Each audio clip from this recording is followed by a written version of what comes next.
Hallucination വന്ന് ഈ പയ്യൻ ആകെ സീനായി, ഇവൻ ഹോസ്പിറ്റലൈസ് ആയി, അങ്ങനെ കുറെ കേസ് കെട്ടുകൾ വരുന്നുണ്ട്. അതായത് ഈ പറഞ്ഞ പോലെ അത് ഫ്രീഡം ആണോ എന്നൊന്നും എനിക്കറിയില്ല. ഈസിലി അവൈലബിൾ ആണ് ഈ പറഞ്ഞ മെറ്റീരിയൽസ്. അതെ, ഈ പിള്ളേരെ വെച്ചിട്ട് ആ പയ്യനാണെങ്കിൽ ഇപ്പോഴും അതിൽ നിന്ന് റിക്കവർ ആയിട്ടില്ല. അവൻ ഇപ്പോഴും സൈക്കാട്രിസ്റ്റിനെ കാണുന്നുണ്ട്. അവൻ എന്നിട്ട് അവനോട് ഏറ്റവും കൂടുതൽ പറഞ്ഞത് നിന്റെ അമ്മ മോശമാണ് എന്നുള്ളൊരു വാചകം റിപ്പീറ്റഡ്ലി പറഞ്ഞു.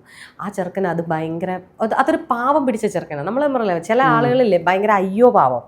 അതായത് ഈ സമൂഹത്തിന്റെ മറ്റേ ഇപ്പം നമ്മളോട് ഒരാൾ ഒരു ചീത്ത വിളിച്ചു കഴിഞ്ഞാൽ ഓടാന്ന് ഇങ്ങനെയെങ്കിലും വെക്കാൻ നമുക്ക് അറിയുന്ന ആളുകളല്ല, നമുക്ക് അറിയുന്ന ആളുകൾ ഉണ്ട് ഇവിടെ. അങ്ങനെയുള്ള ഒരു പയ്യനാണ്. അപ്പോൾ ആ പയ്യനത് ഭയങ്കര പ്രശ്നം. അവൻ്റെ പഠിത്തം നിർത്തി അവൻ തിരിച്ചിവിടെ നാട്ടിൽ വന്നിട്ടുണ്ട്. അപ്പം ഇതുപോലെയൊക്കെ തന്നെയാണോ എന്നറിയാനാണ് ഞാൻ ചോദിച്ചത്. ഇതുപോലെ തന്നെ ആണോ എന്ന് വെച്ച് കഴിഞ്ഞാൽ ഇന്റൻഷനലി ഒരു ട്രാപ്പിൽ പെടുത്തുന്നവരുണ്ട്. അല്ലാതെ ഓക്കെ ട്രൈ ചെയ്യാന്ന് പറഞ്ഞിട്ടുണ്ട്. എല്ലാവർക്കും ട്രൈ ചെയ്യുക എന്താണെന്ന് അറിയാനുള്ള ക്യൂരിയോസിറ്റിയാണ്. ഇത് കഞ്ചാവ് മാത്രം ഈ പറഞ്ഞ മയക്കുമരുന്ന് ഈസി ആയിട്ട് കിട്ടും. ഈ പറഞ്ഞ ഞാൻ നിന്ന സ്ഥലത്ത് ആരാ കൊണ്ടുതന്നെ എവിടെ നിന്നാ കിട്ടുന്നത് എനിക്ക് നന്നായിട്ട് അറിയാം. എന്തേലും ചെയ്യാൻ പറ്റുമോ മാരാ?